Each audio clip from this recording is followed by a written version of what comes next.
Hello everyone, welcome to my channel Anurag वाटीरेड। UP BEd की notification आज जारी कर दिया गया है। जैसा कि आपको ज्ञात है कि उत्तर प्रदेश बीएड संयुक्त प्रवेश परीक्षा 2026-28 के लिए नोटिफिकेशन आज जारी कर दिया गया है। तो इसके बारे में संपूर्ण जानकारी आज यहाँ पे हम देखेंगे कि लास्ट डेट क्या है, पाठ्यक्रम क्या रहेगा और नेगेटिव मार्किंग और किस प्रकार से इसमें योग्यता क्या है, सारी जानकारी आपको इस क्लास के माध्यम से मिलेगी। सबसे पहले यहाँ पे देखेंगे ये जो नोटिफिकेशन आया है ये 2026 से लेकर 2028 तक रहेगा। बीएड द्विवर्षीय पाठ्यक्रम अर्थात बीएड का ये जो कोर्स है ये याद रखिएगा 2 साल आपका चलेगा। साथ में आपको यहाँ पे प्रमुख डेटें याद रखनी है कि विज्ञापन की जो डेट है वो यहाँ पे जारी कर दी गई है और इसकी जो लास्ट डेट रहेगी याद रखिएगा, लास्ट डेट आपकी 5 मार्च 2026 रहेगी। ये जो लास्ट डेट है याद रखिएगा, इसमें 5 मार्च तक यदि आप आवेदन करते हैं तो आपकी जो शुल्क है उसमें एक्स्ट्रा चार्ज नहीं लगेगा अर्थात लेट फीस नहीं लगेगी। और इसकी जो यदि आप 10 मार्च तक यहाँ पे आवेदन करते हैं तो यहाँ पे लेट फीस के साथ आप यहाँ पे 10 मार्च तक आवेदन कर सकते हैं। इस प्रकार से हम कह सकते हैं कि जो लास्ट डेट इसकी रहेगी वो 10 मार्च रहने वाली है। साथ में याद रखिएगा आवेदन कब से स्टार्ट होंगे, 10 फरवरी से आपके आवेदन अर्थात कल से आवेदन स्टार्ट हो जाएंगे। प्रवेश परीक्षा आपकी कब होगी, एग्जाम आपका याद रखिएगा ये एक संभावित डेट है कि 26 अप्रैल को आपका एग्जाम होगा और 25 मई को आपका यहाँ पे रिजल्ट जारी कर दिया जाएगा। यहाँ पे आप देख सकते हैं आवेदन प्रक्रिया का जो आरंभ है अर्थात जो आपका एग्जाम भरा जाएगा वो 10 फरवरी से आप यहाँ पे अपने फॉर्म भर सकते हैं। याद रखिएगा यूपी बीएड के 10 फरवरी से फॉर्म भरना स्टार्ट हो जाएंगे। अब यहाँ पे देखते हैं फीस क्या रहेगी। ये फीस है आपकी विदाउट लेट फीस अर्थात ये जो नॉर्मल फीस है सबके लिए ये रहेगी। ये फीस आपकी 5 मार्च तक यदि आप फॉर्म भरते हैं तो ये फीस आपकी लगेगी। उत्तर प्रदेश के सामान्य एवं अन्य पिछड़ा वर्ग है तो 1650 रुपये आपको देने होंगे। अनुसूचित जात जनजात से आप बिलोंग करते हैं तो 850 रुपये लगेगी। और यदि आप यूपी से बाहर यदि अदर स्टेट से हैं तो यहाँ पे 1650 रुपये आपकी ये लगेगी। इसके बाद यहाँ पर हम देखेंगे विलंब शुल्क के साथ आवेदन। यदि आप 6 मार्च से 10 मार्च के बीच आवेदन करते हैं तो यहाँ पे आपकी फीस 2000 रुपये रहेगी सामान्य एवं पिछड़ा वर्ग के लिए। अनुसूचित जात जनजात के लिए 1000 रुपये और अन्य राज्यों के लिए यहाँ पे 2000 रुपये। ये लेट फीस के साथ आप 10 मार्च तक आवेदन कर सकते हैं। इस बात को याद रखिएगा, बहुत ही इंपॉर्टेंट है। साथ में सामान्य एवं ओबीसी के छात्र यहाँ पे ध्यान दें, यदि आप समय पर फॉर्म भरते हैं तो यहाँ पे 1650 रुपये लगेंगे। लेट फीस के साथ भरेंगे तो 2000 रुपये आपकी फीस लगेगी अर्थात 350 का नुकसान होगा। एससी और एसटी के लिए यहाँ पे 150 रुपये का आपका नुकसान होगा, इसलिए समय से फॉर्म जरूर भर दीजिएगा अर्थात 5 मार्च से पहले आप फॉर्म जरूर भर दीजिएगा। यदि 5 के बाद फॉर्म आप भरते हैं तो याद रखिएगा लेट फीस के साथ आपके ये फॉर्म भरे जाएंगे। एडमिट कार्ड याद रखिएगा 20 अप्रैल को आपके ये एडमिट कार्ड जारी कर दिए जाएंगे। और एग्जाम की जो डेट है वो याद रखिएगा 26 अप्रैल ये आपके एग्जाम की डेट रहने वाली है। ये डेट एक संभावित डेट अभी आई है, जो न्यू डेट आएगी या यही डेट रहने वाली है ये बाद में जारी कर दिया जाएगा। ये नोटिफिकेशन में अभी ये एक संभावित डेट है। और रिजल्ट आपका कब आएगा तो याद रखिएगा 25 मई को आपका रिजल्ट यहाँ पे आ जाएगा। एक नज़र आपके यहाँ पे देख लीजिएगा, विज्ञापन की जो तिथि वो 1 फरवरी था, नोटिफिकेशन आपका आ चुका है। आवेदन याद रखिएगा 10 फरवरी से आप इसे फॉर्म भर सकते हैं बिना शुल्क के अर्थात लेट फीस के। आप 5 मार्च तक फॉर्म भर सकते हैं और लास्ट और अंतिम तिथि जो रहेगी वो 10 मार्च रहने वाली है। और एडमिट कार्ड 20 मार्च को आएंगे। एग्ज़ाम जो आपकी एग्ज़ाम होगी वो 26 अप्रैल को और रिजल्ट आपका 25 मई को आएगा। अब यहाँ पे देखेंगे कि क्वालिफिकेशन अर्थात शैक्षिक अर्हता आपकी क्या रहने वाली है। यहाँ पे बहुत ही आसान भाषा में आपको सारी क्वालिफिकेशन आपको बताई जाएंगी। साथ में याद रखिएगा आयोजक कौन है अर्थात ये नोटिफिकेशन किसके द्वारा जारी किया गया, बुंदेलखंड विश्वविद्यालय झांसी के द्वारा जारी किया गया है। परीक्षा भी आपका ये बुंदेलखंड विश्वविद्यालय ही लेगा। सत्र आपका 2026 से 28 रहने वाला है। यदि आप सामान्य एवं अन्य पिछड़ा वर्ग से आते हैं तो याद रखिएगा यदि आपने साइंस स्ट्रीम से या फिर याद रखिएगा आर्ट स्ट्रीम से या कॉमर्स स्ट्रीम से आपने ग्रेजुएशन किया है तो ग्रेजुएशन में न्यूनतम आपके 50% नंबर होने चाहिए। याद रखिएगा ये नोटिफिकेशन में साफ साफ लिखा हुआ है कि न्यूनतम जो ग्रेजुएशन में होने चाहिए नंबर 50% होने चाहिए। ये आपके ग्रेजुएशन या फिर पोस्ट ग्रेजुएशन में होने चाहिए। बहुत ही इम्पोर्टेंट है। यदि आपके 50% से कम है तो फिर आप यहाँ पे बीएड को मत कीजिएगा, नहीं तो आगे आपको यहाँ पे प्रॉब्लम आ सकती है। यदि आपने बीई, बीटेक, जनरल एवं ओबीसी से रिलेट करते हैं और आपने बीए या बीटेक किया है तो न्यूनतम आपको 55% नंबर चाहिए। याद रखिएगा, इसके लिए यहाँ पे 55% नंबर आपके होने चाहिए और गणित एवं विज्ञान वर्ग के लिए। तो इसको आपको ध्यान दीजिएगा। जिन छात्रों ने बीई या बीटेक कर रखा है तो उनके ग्रेजुएशन में यहाँ पे 50% नंबर होने चाहिए। साथ में ये भी ध्यान रखिएगा, यदि आप एससी में एसटी वर्ग से हैं तो ग्रेजुएशन और स्नातकोत्तर अर्थात पोस्ट ग्रेजुएशन के लिए यहाँ पे किसी प्रकार के न्यूनतम बाधा नहीं रखी गई है कितने परसेंट होने चाहिए। फिर भी आपके 45% से कम न हो, इस बात का याद रखिएगा। न्यूनतम यहाँ पे कोई भी परसेंटेज तय नहीं है, फिर भी देख लीजिएगा 45% हो, जिससे भविष्य में आपके किसी प्रकार की समस्या न हो। यहाँ पर देखेंगे, यदि आप दृष्टिबाधित अभ्यर्थी हैं, किसी प्रकार के यहाँ पे विजुअली इम्पायर्ड है तो यहाँ पे देख लीजिएगा 5% के आपको यहाँ पे एक्स्ट्रा छूट मिलेगी। और यदि आप संपूर्णानंद संस्कृत विश्वविद्यालय से रिलेट करते हैं तो यहाँ पे याद रखिएगा त्रिवर्षीय शास्त्रीय परीक्षा में आपके 50% अंक अनिवार्य हो और द्विवर्षीय शास्त्रीय परीक्षा में सत्र 1990 तक और यहाँ पे 1985 तक तीनों वर्षों में यहाँ पे 50% आपके ये होने चाहिए। इसको भी आप देख लीजिएगा। इसके बाद सबसे इम्पोर्टेंट है, क्या आप अंतिम वर्ष के छात्र हैं तो बीएड में एडमिशन ले सकते हैं या नहीं।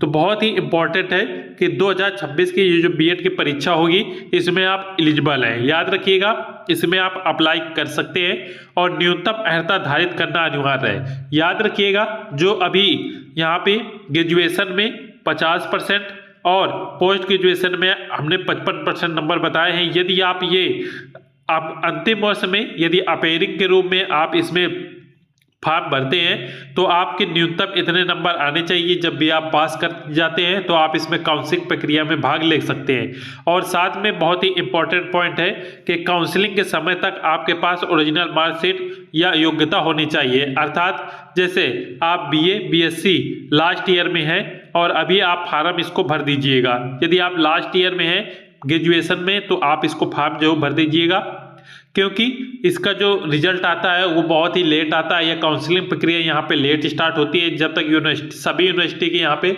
रिजल्ट नहीं आ जाते तब तक इसकी काउंसलिंग प्रक्रिया स्टार्ट नहीं होती है। तो इस बात का ध्यान दीजिएगा। यदि आप ग्रेजुएशन लास्ट ईयर में है तो फॉर्म जरूर भर दीजिएगा। एक नज़र आप इसमें ये देख सकते हैं, यहाँ पे सभी चीज़ें पुनः बताई गई हैं। अब आप बात करेंगे आपके एग्जाम पैटर्न किस प्रकार से रहने वाला है, कौन कौन से सब्जेक्ट इसमें रहने वाले हैं। तो सबसे पहले याद रखिएगा, आयोजक अर्थात जो एग्जाम लेगा वो बुंदेलखंड यूनिवर्सिटी रहने वाली है। परीक्षा का जो प्रणाली अर्थात एग्जाम किस पैटर्न पर होगा तो याद रखिएगा वस्तुनिष्ठ ऑब्जेक्टिव टाइप प्रश्न यहाँ पे पूछे जाएंगे। जो माध्यम होगा वो ऑफलाइन होगा, अर्थात जो आपका पेपर होगा याद रखिएगा पेपर आपका यहाँ पे ऑफलाइन होगा, ऑनलाइन पेपर नहीं रहेगा। तो इस बात का याद रखिएगा, आपको वहाँ पे ऑफलाइन पेपर मिलेगा। और पेपर का माध्यम कैसा है तो ऑब्जेक्टिव टाइप यहाँ पे बहुविकल्पीय प्रश्न आपके पूछे जाएंगे। अब यहाँ पे देखते हैं मार्किंग स्कीम अर्थात नेगेटिव मार्किंग किस प्रकार से रहने वाली है। तो याद रखिएगा, यदि आपका एक प्रश्न सही होता है तो आपको यहाँ पे 2 नंबर मिलेंगे। याद रखिएगा, एक प्रश्न सही होने पर 2 नंबर मिलेंगे और प्रत्येक गलत उत्तर है तो आपको यहाँ पे 1/3 नंबर काट लिए जाएंगे। इस बात का याद रखिएगा, एक प्रश्न गलत होने पर 1/3 नंबर यहाँ पे काटे जाएंगे। अब इसके बाद यहाँ पे देखेंगे प्रश्न पत्र प्रथम पेपर 1 आपकी नेगेटिव मार्किंग रहने वाली है, इसलिए जब भी एग्जाम दीजिएगा तो इस चीज नेगेटिव मार्किंग का विशेष ध्यान दीजिएगा। गलत प्रश्नों को ज़्यादा न करें, अन्यथा आपके सही वाले बहुत से प्रश्न चले जाएंगे। पेपर 1 याद रखिएगा, बीएड में आपके 2 पेपर होते हैं। सबसे पहले हम बात करेंगे पेपर 1 में। पेपर 1 में याद रखिएगा समय आपको 3 घंटे मिलेगा। 200 नंबर का ये पेपर होगा। 100 प्रश्न आपसे पूछे जाएंगे। एक प्रश्न 2 नंबर का है, इसलिए कुल टोटल जो पूर्णांक रहेगा वो 200 नंबर का रहेगा। इसमें जो सब्जेक्ट आपका पेपर 1 में पूछे जाएंगे वो सामान्य ज्ञान और भाषा से संबंधित प्रश्न होंगे।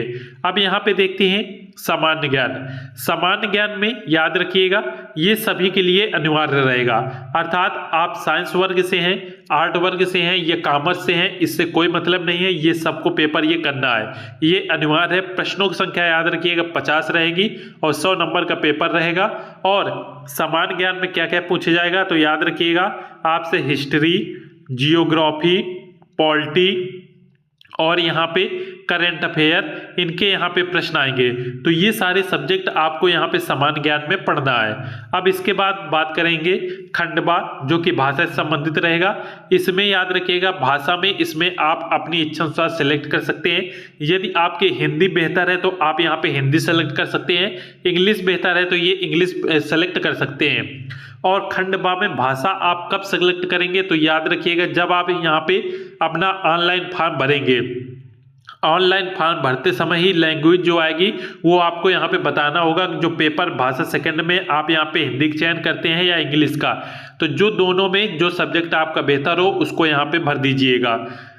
हिंदी अथवा अंग्रेजी में से कोई एक ही भरिएगा। अभ्यर्थी को अपने चयन अनुसार किसी एक भाषा के प्रश्न हल करने होंगे। दोनों भाषाओं में से अभ्यर्थी को किसी एक भाषा के लिए प्रश्न हल करने होंगे। इस बात का याद रखिएगा जब भी आप बीएड का ये फॉर्म भरेंगे तो उसमें एक ऑप्शन आएगा कि भाषा सेकंड में आपको हिंदी चुनना है या अंग्रेजी, तो इसको विशेषकर यहाँ पे चुनिएगा। यदि हिंदी आप चुनते हैं तो एग्जाम में आपको हिंदी ही करना होगा, यदि इंग्लिश चुनेंगे तो आप एग्जाम में इंग्लिश करके आएंगे।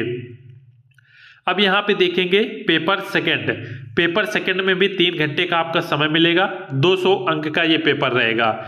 और इसमें जो पहला आपका सब्जेक्ट रहेगा वो रहेगा सामान्य अभिरुचि परीक्षण, जिसे हम रीजनिंग के नाम से भी जानते हैं। और ये जो खंड आ में रीजनिंग का पेपर रहेगा ये सभी के लिए अनिवार्य रहेगा, इस बात को याद रखिएगा। प्रश्नों की संख्या 50 रहेगी और 100 नंबर का ये आपका पेपर रहेगा।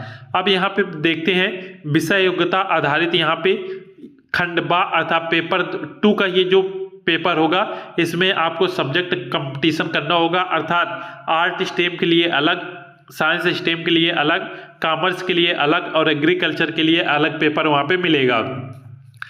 याद रखिएगा यदि आप साइंस स्ट्रीम से हैं तो इसमें आपको साइंस करके आना है। यदि आपने आर्ट स्ट्रीम से अर्थात बीए किया हुआ है तो याद रखिएगा सोशल साइंस आप करके आएंगे। और कॉमर्स स्ट्रीम से हैं तो इसका अलग पेपर रहेगा और एग्रीकल्चर से हैं तो इसका अलग पेपर रहने वाला है। तो आपने ग्रेजुएशन या पोस्ट ग्रेजुएशन में याद रखिएगा यदि आपने ग्रेजुएशन साइंस स्ट्रीम से किया है तो आपको यहाँ पे फिजिक्स, केमिस्ट्री और बायोलॉजी पढ़नी होगी। साथ में फिजिक्स, केमिस्ट्री, बायोलॉजी के साथ आपको मैथ भी पढ़ना होगा। ये आपका आएगा जिन्होंने साइंस स्ट्रीम लिया है। जिन छात्रों ने बीए कर रखा है वो यहाँ पे आर्ट स्ट्रीम से रिलेटेड होंगे और उनको यहाँ पे सोशल साइंस पढ़ना होगा। सोशल साइंस में आपके वही हिस्ट्री, जियोग्राफी और पॉलिटी ये आपके सब्जेक्ट आते हैं। और कॉमर्स और एग्रीकल्चर के छात्र भी अपने सब्जेक्ट देख लीजिएगा। यहाँ पे प्रश्नों की संख्या 50 रहेगी, 100 नंबर का ये आपका पेपर रहेगा। एक बार देख लीजिएगा जो पेपर 1 होगा इसमें सामान्य ज्ञान और भाषा से संबंधित प्रश्न होंगे, 100 प्रश्न आएंगे, 200 अंक का ये पेपर होगा।